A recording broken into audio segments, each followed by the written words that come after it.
Oh my God! Le Pato! Yum, yum, yum, yum, yum! Nigga, this that crazy man. And what's the truth with the departure of Max Kellerman from First Take? Well, the rumor's accurate in terms of me wanting him off the show. Let's get that out of the way. Yes, I did. We don't have a bad relationship. I think he's a real good guy. I appreciate what he did for the show. We were number one for 5 years. We stayed number one, and I appreciate that. But what a lot of people don't realize is that the work that goes into doing the show every single day. And the reality is that we have 15 segments a day, 75 segments a week,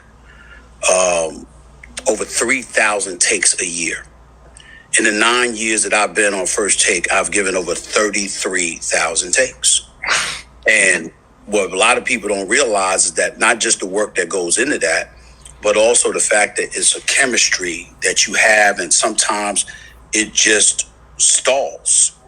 It also wasn't my decision. I gave my recommendation. They ask it, I tell it. Every single year when the season, when the NBA season comes to an end, the bosses ask me where I stand. And for the last 3 years, I said, this is where I stood.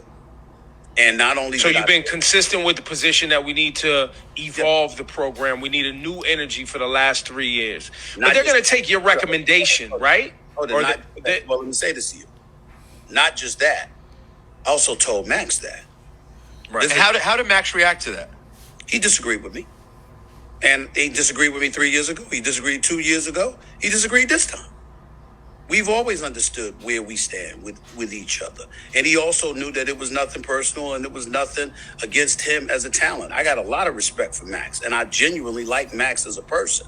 But I just didn't feel that, moving forward, he and I together was the right call. And obviously, Max is going to get in here. And like I said, I'm in the streets. Max almost seems blacker than you, Stephen A. with what he's coming, with his commentary. With all due respect, my brother. I'm just saying, dog. Wait a minute. Wait to finish. I'm just saying. I'm going to check you right now. You don't cross the line. I'm just saying. Tell me.